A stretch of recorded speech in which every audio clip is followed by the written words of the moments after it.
ఆకాశవాణి ప్రాంతీయ వార్తలు చదువుతున్నది కేసుమా. ముఖ్యాంశాలు: ప్రతి పేదవానికి సొంతింటి కలను సాకారం చేయడమే లక్ష్యంగా కూటమి ప్రభుత్వం పనిచేస్తోందని ఆంధ్రప్రదేశ్ ముఖ్యమంత్రి నారా చంద్రబాబు నాయుడు పేర్కొన్నారు. ముఖ్యమంత్రి నారా చంద్రబాబు నాయుడు ఆంధ్రప్రదేశ్లోని విజయనగరం జిల్లాలో ఈరోజు పర్యటించనున్నారు. సాంస్కృతిక అవగాహన లేకుండా సమాజ అభివృద్ధి సాధ్యం కాదని తెలంగాణ గవర్నర్ జిష్ణుదేవ్ వర్మ వెల్లడించారు. రైతులకు ఉచిత విద్యుత్ అందించేందుకు 13,722 కోట్ల రూపాయలను ఖర్చు చేస్తున్నట్లు ఆంధ్రప్రదేశ్ విద్యుత్ శాఖ మంత్రి గొట్టిపాటి రవికుమార్ తెలిపారు. వార్తల వివరాలు: ప్రతి పేదవానికి సొంతింటి కలను సాకారం చేయడమే లక్ష్యంగా కూటమి ప్రభుత్వం పనిచేస్తోందని ముఖ్యమంత్రి నారా చంద్రబాబు నాయుడు పేర్కొన్నారు. ఈ ఏడాది చివరి నాటికి 10 లక్షలకు పైగా ఇళ్లకు గృహప్రవేశాలు చేయిస్తామని వెల్లడించారు. ఇల్లు లేని పేదలు దరఖాస్తు చేసుకోవాలని కోరారు.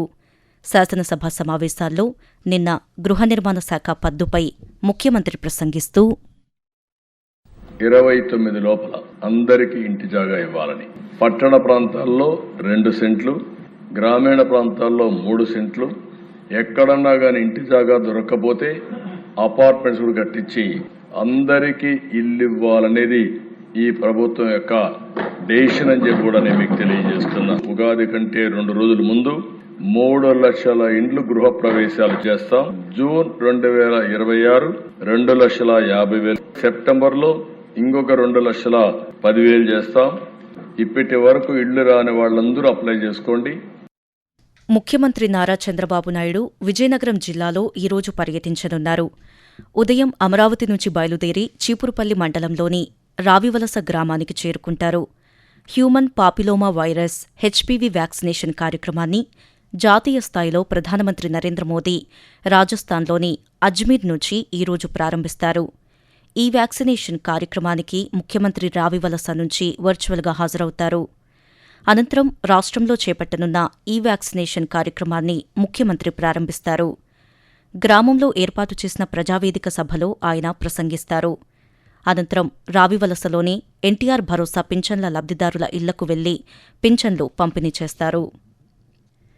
సర్వైకల్ క్యాన్సర్ నివారణే లక్ష్యంగా తెలంగాణ రాష్ట్ర వ్యాప్తంగా ఈ రోజు నుంచి హెచ్పీవీ వ్యాక్సినేషన్ ప్రక్రియ ప్రారంభం కానుందని అధికారులు తెలిపారు.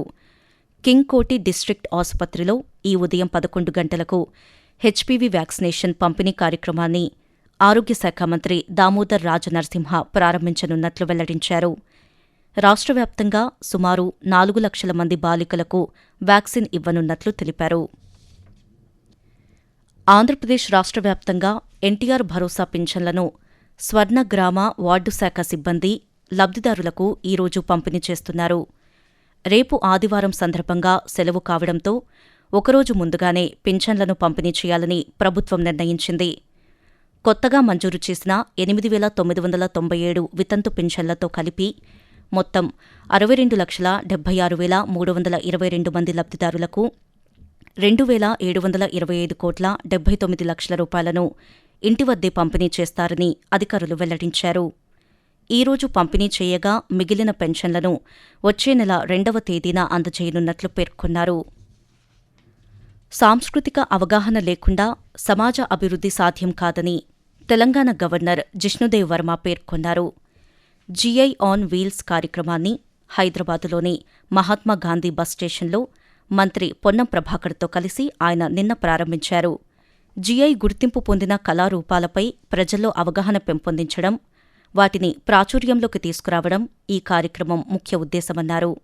ఈ సందర్భంగా గవర్నర్ మాట్లాడుతూ GI tag is not only something technical. ये एक महत्वपूर्ण एक very important step in bringing the state, the artisans and their art in one platform. जो art, artisans और state को एक ही मंच में लाता है. A society that is driven by its स्वाभिमान or self-respect is a society that will progress. A society without self-respect, only cash respect cannot grow. So we'll have to build a society that respects its own culture, respect his own art forms, and this is the effort. एक प्रयास है ये, कैसे हम future generation के पास हमारे संस्कृति को ले जाए.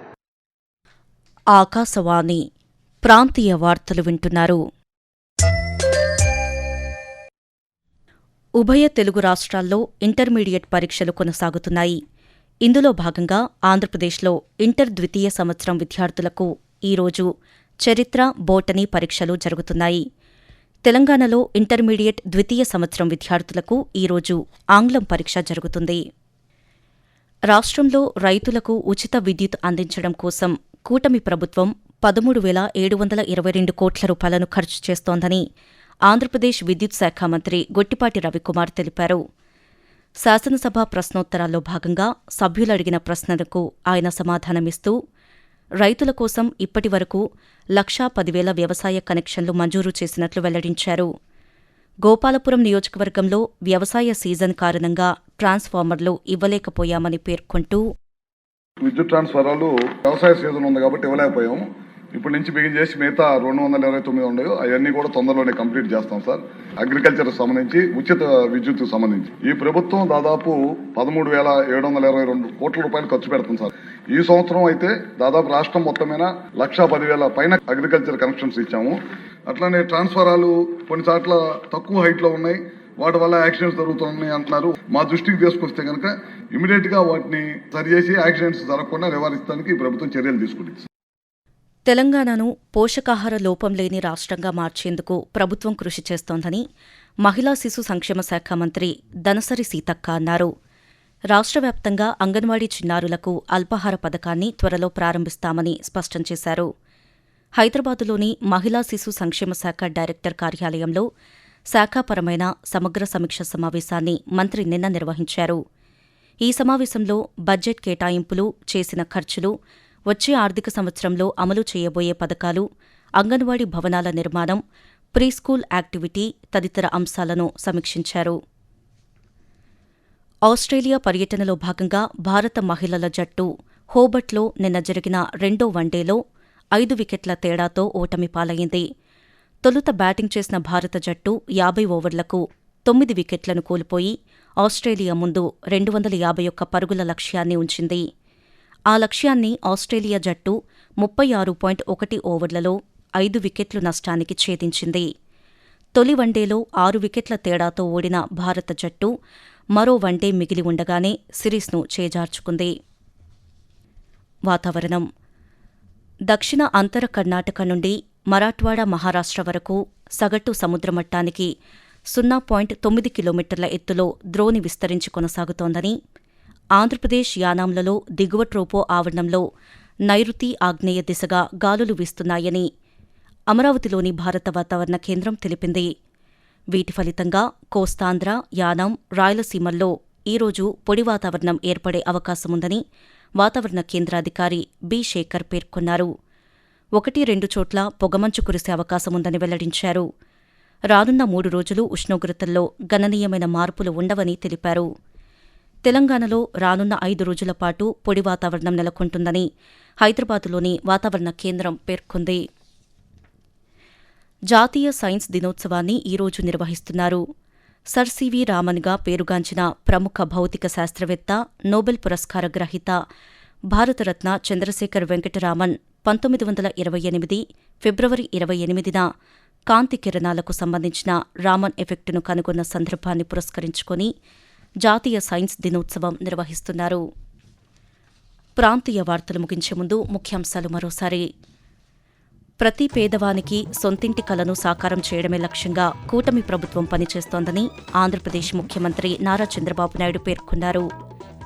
ముఖ్యమంత్రి నారా చంద్రబాబు నాయుడు ఆంధ్రప్రదేశ్లోని విజయనగరం జిల్లాలో ఈరోజు పర్యటించనున్నారు. సాంస్కృతిక అవగాహన లేకుండా సమాజ అభివృద్ధి సాధ్యం కాదని తెలంగాణ గవర్నర్ జిష్ణుదేవ్ వర్మ వెల్లడించారు. రైతులకు ఉచిత విద్యుత్ అందించేందుకు 13,722 కోట్ల రూపాయలను ఖర్చు చేస్తున్నట్లు ఆంధ్రప్రదేశ్ విద్యుత్ శాఖ మంత్రి గొట్టిపాటి రవికుమార్ తెలిపారు. ఆకాశవాణి ప్రాంతీయ వార్తలు ఇంతటితో సమాప్తం.